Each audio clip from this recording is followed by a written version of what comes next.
Biasanya sejarah Melayu ataupun Salatul Salatin ini mengandungi berbagai-bagai sejarah yang palsu, mengatakan orang Melayu sangat lemah, bodoh dan tidak ada teknologi sebab dia bercakap bagi Pak Portugis. Dan sayang, buku ini diisytiharkan sebagai karya agong Melayu oleh UNESCO, dan itulah sebab mereka tidak akan pilih karya ini sekiranya karya ini tidak berpihak pada mereka. Lihatlah Melaka.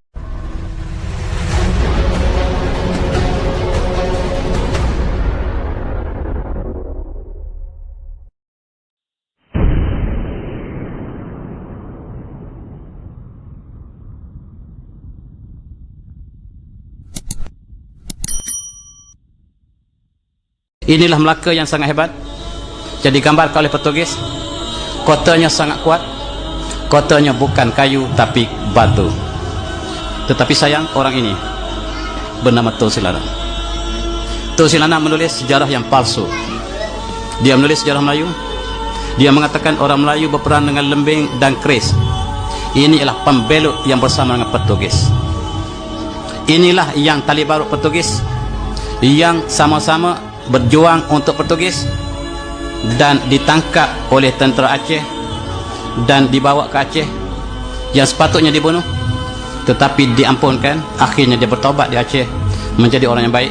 Tapi tulisannya sejarah Melayu ataupun Salatul Salatin ini mengandungi berbagai-bagai sejarah yang palsu, mengatakan orang Melayu sangat lemah, bodoh dan tidak ada teknologi sebab dia bercakap bagi Pak Portugis. Dan sayang, buku ini diisytiharkan sebagai karya agong Melayu oleh UNESCO, dan itulah sebab mereka tidak akan pilih karya ini sekiranya karya ini tidak berpihak pada mereka. Lihatlah Melaka. Kalau kapal yang dipamerkan di tepi Sungai Melaka itu kapal siapa? Kapal Portugis.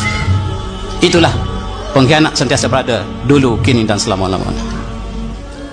Kita lihat bagaimana apabila jatuhnya Melaka, maka seluruh umat Islam bersatu, termasuk kerajaan Aceh, kerajaan Osmaniyah datang untuk membebaskan Melaka.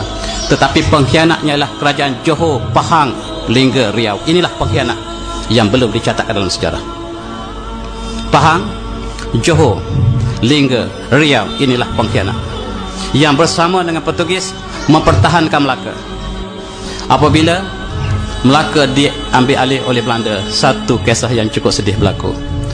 Semua ulama telah berpadu melantik orang ini, namanya Raja Haji, untuk menjadi komander besar seluruh alam Melayu menentang Belanda. Kita lihat dia telah terkorban, syahid di Teluk Ketapang. Sebelum dia syahid, dia menulis surat ini. Kita kenang apakah yang ditulis oleh dia. Dia kata, pada hari ini tanggal 19 Rejab 1998 Hijrah, warkah ini kutulis di atas sejadah, menghadap kiblat dalam keadaan berwuduk setelah selesai doa dan doa panjang untuk sekalian umat Melayu. Al-Quran di sebelah kananku, kitab Dalail Akhirat di sebelah kiriku, badik besaka di pinggangku. Sungguh demikian, aku amat menyadari bahawa terdapat di kalangan armada perang Melayu yang aku satukan, dan PP ini terdapat golongan Melayu yang menjadi musuh dalam selimut, berwajah Melayu, berhati Belanda. Usahlah ditanya bagaimana aku mengetahui, kerana tahu di angin turun naik. Apabila Allah menghendaki terjadi satu perkara, maka tiada siapa yang dapat mengelaknya. Dia mengumpulkan seluruh tentera di Asia Tenggara untuk menentang Belanda. Tetapi dalam tentera dia dikumpul, diberi rasuah oleh Belanda, sehingga inilah yang disebut sebagai wajah Melayu, berhati Belanda.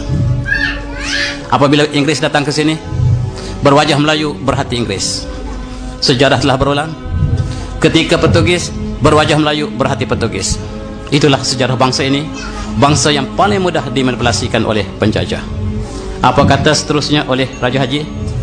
Dia kata, biar mereka masuk menyelinap ke dalam kubu kami dan mengepung aku. Maksudnya munafik yang sedang menjadi tali barut British atau Belanda datang mengepung Panglima sendiri.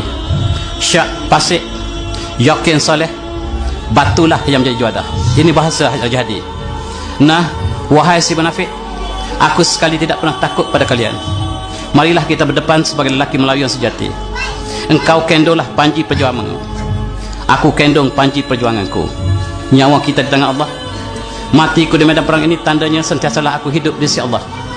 Matimu di medan perang tandanya celakalah kamu di akhirat nanti. Mereka berani mati sehinggalah petualang bangkit daripada sujud. Tatkala imam dan jemaah masih bersujud, lalu ditancam pisau di belakang antara mereka. Maka sekali lagi tidak mengundang-undang, karena apabila sudah datang janji Allah, maka syahidlah dia. Jika ditikam itu masih hidup, maka dia akan menjadi saksi si petualang itu. Ini catatan yang disebut oleh Raja Haji. Mereka bersolat, sama-sama bersujud.